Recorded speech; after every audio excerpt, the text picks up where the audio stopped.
brother! Hope everybody voted today. Happy election day, everyone! Today we're going to be discussing who deserves great power in the form of the Elder Wand, because Lord knows no one wants to actually talk about the election. But bonus, you can take a selfie with your I voted sticker, so follow me on Instagram. But on a much more serious and important note, today we are going to be discussing another one of the Deathly Hallows, in particular the Elder Wand, and who was the true master of it. Hey, brother! Okay, so if some reason you have not read all of the Harry Potter books yet, then massive spoilers. You have been warned. Also, before we begin, I just want to give a quick shout out to Reddit user WMDonovan23, whose post initially turned us onto this investigation. I will be sure to leave a link to that post in the description down below. I'm sure they would appreciate the upvotes. The Elder Wand plays a pretty significant role in the Harry Potter books, as its allegiance ultimately determines the outcome of the most climactic battle at the end between Harry and Voldemort. Or does it? I mean, do you really think Harry would have lost that duel had he not just happened to steal Draco's wand a few weeks earlier? Actually, no, I'm getting ahead of myself. Let's just start with the story of the Elder Wand as we know it. The first modern day owner of the Elder Wand that we are aware of is Gregorovich, the foreign wand maker who made Victor Crumb's wand. The wand is stolen from Gregorovich by Grindelwald. Grindelwald then loses the wand to Dumbledore in their famous duel, referenced on the back of many a chocolate frog card. Dumbledore then uses the wand for most of his life until just before he dies it apparently changes allegiance to Draco Malfoy when he disarms him at the end of the Half-Blood Prince. Draco has no idea that he was ever the master of the Elder Wand, nor ever even possesses it. But it doesn't really matter because Harry eventually overpowers Draco and steals his other, more regular wand, at which point apparently the Elder Wand shifts allegiance to Harry. So if Draco owned a bunch of wands, would that mean that all of them now also belong to Harry? Voldemort's ultimate undoing in the final showdown comes to his lack of understanding about this history of the Elder Wand. He believes that he is the master of the Elder Wand because even though Draco disarmed Dumbledore, Snape is the one who killed him, and in turn, Voldemort then kills Snape. But of course he is wrong, and in the final battle, even though Voldemort possesses the wand, it is apparently loyal to Harry, backfires on Voldemort, Harry wins, war's over, hooray! And in the end, there can be no denying that Harry is the true master of the Elder Wand because we do see him perform great magic with it when he repairs his old broken wand, a feat that would otherwise be unaccomplishable. Is that a word? But here's the thing.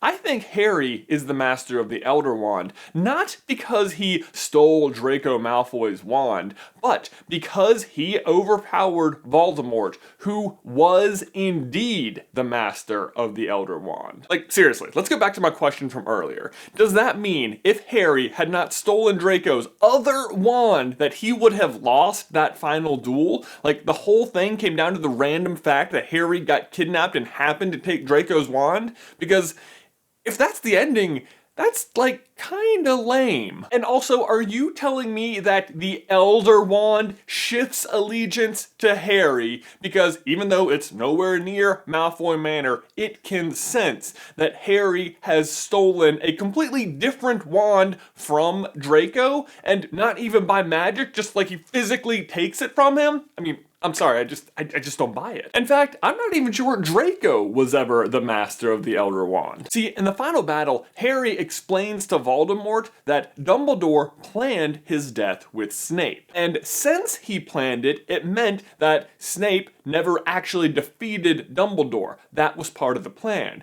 The power of the wand was supposed to die because Dumbledore would never have been truly defeated. And the wand's allegiance can only come from defeating its previous owner. But according to Harry, the power of the wand remains alive because Draco disarms Dumbledore ahead of time, winning the allegiance of the wand before Snape kills Dumbledore. Which sounds good, but the problem is that kind of reasoning defeats itself because Dumbledore also planned to let himself lose to Malfoy. He knew the plan for Malfoy to kill him was in effect, and even though he wanted Snape to save Malfoy from having to commit murder, he planned on letting that plan succeed. So does that mean that the wand did lose its power that night?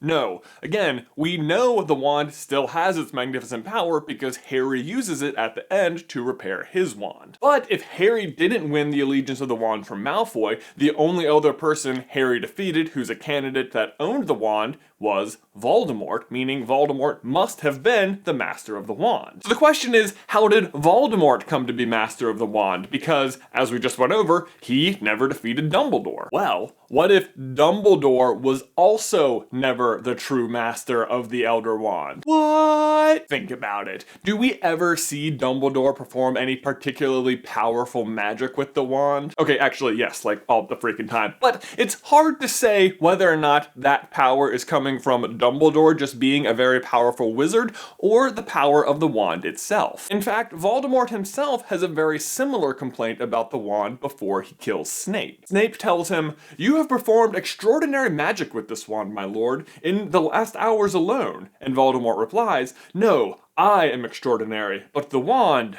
it resists me." I'll come back to the resisting thing in a minute, but I think Dumbledore may have had a similar issue with the wand, where even though it performed really great magic, that was just because Dumbledore himself was really great. But I don't think he was the master either. Remember, we know Harry is the eventual master of the wand, so he had to have won the allegiance from somebody. If it wasn't Draco, it had to be Voldemort. Voldemort didn't defeat Dumbledore, so Dumbledore couldn't have been the master of the wand. But Dumbledore did defeat its previous master, Grindelwald, right? Yes, he did, but, and I think this will have made all of the difference, he did not kill Grindelwald. He just imprisoned him for life. You know who did kill Grindelwald?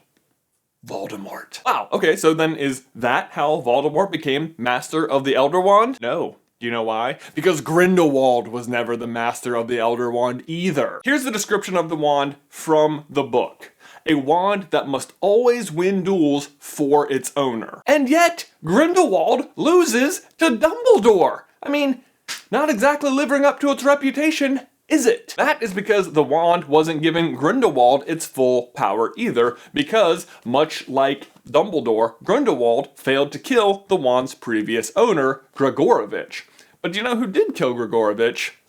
Voldemort. Man, that guy really killed a lot of people. And yes, that is actually the reason Voldemort is the Master of the Elder Wand. But Jay, if Grindelwald losing to Dumbledore is proof that he wasn't Master of the Elder Wand, isn't Voldemort losing to Harry proof that he also wasn't Master of the Elder Wand? Yeah, I can see why that totally makes a lot of sense when you say it like that, but here's why, even though Voldemort is the Master of the Elder Wand, it is still resisting him, to use his own words. Because Horcruxes. By the time Voldemort has that conversation with Snape, the ring, locket, diary, diadem, and cup have all already been destroyed. The wand is supposed to be worthy of a wizard who has conquered death, according to the tales of Beedle the Bard. But at that point, Voldemort hasn't conquered death. On the contrary, he's 5/8 dead. And by the time he shows down with Harry, he's 7/8 dead and literally fighting someone who did just conquer death by coming back from the grave. Harry doesn't win because of some debacle with Draco Malfoy weeks earlier. He wins because he is genuinely the more powerful wizard, because his soul is whole, and because he conquered death. And that is the true path of the Elder Wand. And my question for you and everyone else is, what do you think? Is Harry just too humble to recognize that he is the greater wizard and that the real path of the Elder Wand is as we just described it? Let me know in the towel section down below. These socks are amazing! Guys, thanks for watching as always. Please like this video if you haven't already, and subscribe so you don't miss any future Harry Potter videos from us. If you want to see us discuss where the veil in the Department of Mysteries came from and how it's a precursor to the Deathly Hallows, you can check out this video right here. Or if you want to discover how Dumbledore made his own Horcrux, you can check out this video right here. But then, that's all I've got for you today. I will see you in another life, brother.